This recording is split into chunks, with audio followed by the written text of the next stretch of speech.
Hello myself Rushika. Welcome to my channel. आज हम discuss करने वाले हैं Patanjali foods limited March 22 quarterly results के बारे में। तो जैसे कि हम देख पा रहे हैं कि अगर क्वार्टरली रेवेन्यू को हम पूरे ओवर द ईयर में देखेंगे तो वो एक स्टेडी फ्लो में चल रहे हैं। तो फ्लैट यू कैन से वो फ्लैट बेसिस पे रेवेन्यू चल रहे हैं विच इज अराउंड 7,500 टू 7,000-8,000 के बीच में करोड़ में। एंड एनुअल बेसिस में तो देखेंगे तो बहुत ही स्टेडीली इंक्रीज आ रहा है। जैसे मार्च 20 में इट वाज 13,118 करोड़, जो कि 21 में 16,318 करोड़ 24% से बढ़ा। फिर वो मार्च 22 में 48% से बढ़ा और मार्च 23 में 30% से बढ़ा।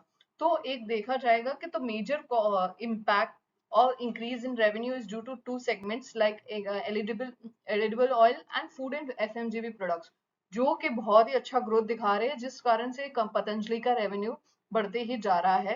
बट मार्च 22 में जो ज्यादा बहुत इंक्रीज हुआ था वो मार्च 23 में उतना इंक्रीज नहीं हुआ।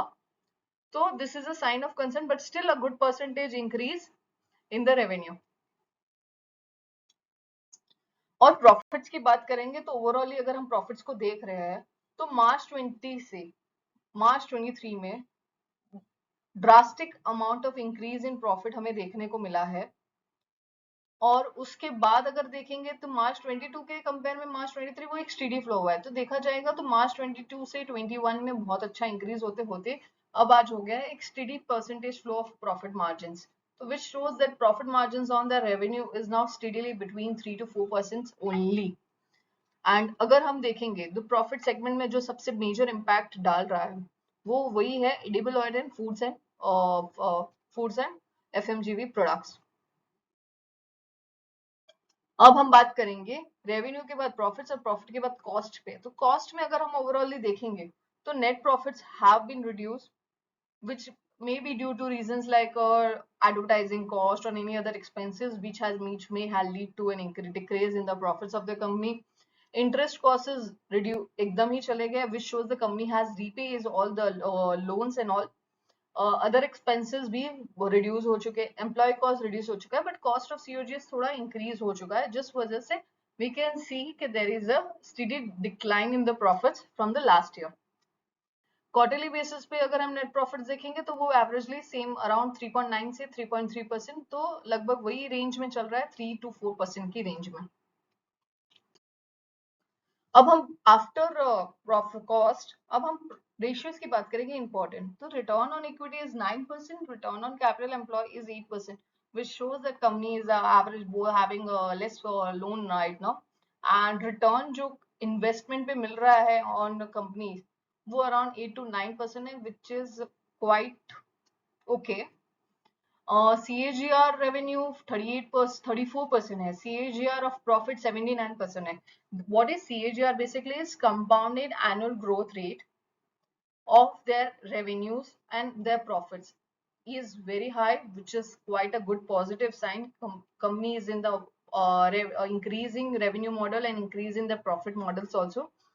And PE of the company is 42, which is an industry PE is 43, which is very quite similar to the industry PE, which shows the company's price and the company's valuation in the market is not overpriced and overvalued. And likewise we'll look upon the share prices of the company.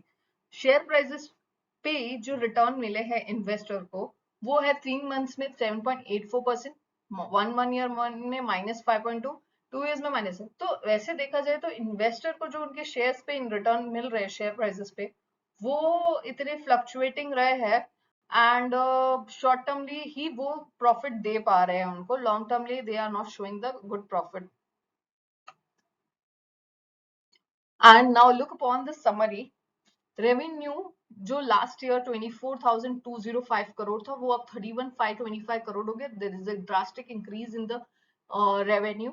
Profits अगर EBITDA को देखेंगे तो वो reduce हो गए हैं as there are other expenses cost has been increased and COGS cost has been increased, which shows that कि company अब ऑप्टिमाइजली यूज नहीं कर पा रही अपने रिसोर्सेज को, और there are too much of advertisement expenses और any other expenses which are leading to increase the cost and decreasing their profits.